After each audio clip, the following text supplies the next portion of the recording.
In today's video, I'm going to teach you how to use Claude Sonnet 3.5 artifacts.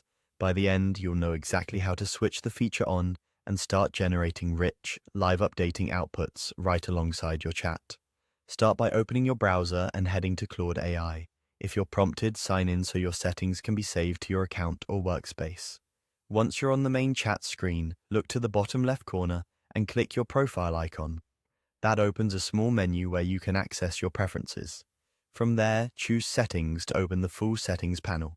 Inside Settings, find and open the Capabilities section. This is where the powerful extras live. You'll see options for code execution and file creation.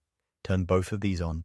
Code execution allows Claude to run small snippets in a secure environment, and file creation lets it generate files behind the scenes. Together, these power artifacts. As soon as those two toggles are enabled, artifacts turn on automatically. There's nothing else you need to switch. If the page takes a moment to update, that's normal. Just wait a second so the changes apply. Next, head back to the home page or your chat. Now you're ready to use artifacts. In the message box, ask Claude to create something concrete, like a code snippet, a text document, or a simple website design. Be direct about the deliverable you want. For example, generate a Python script that reads a CSV and summarizes totals. Draft a one-page project outline with headings and bullet points. Or create a minimal landing page with a hero section and a call to action. When your request describes a structured output, Claude will produce an artifact that appears in its own panel next to your conversation. You'll see the artifact open in a dedicated window alongside the chat. That space acts like a live workspace. Keep iterating in the conversation, and the artifact updates accordingly. Ask for refinements, add constraints, or request alternate versions.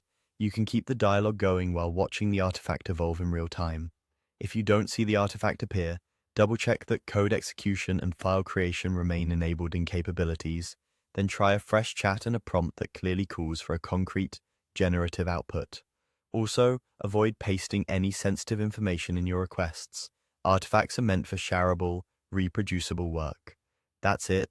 Turn on code, execution, and file creation in capabilities, return to your chat, and ask for a well-defined deliverable. Claude will present the result as an artifact right beside your messages, making it easy to iterate and stay organized as you build.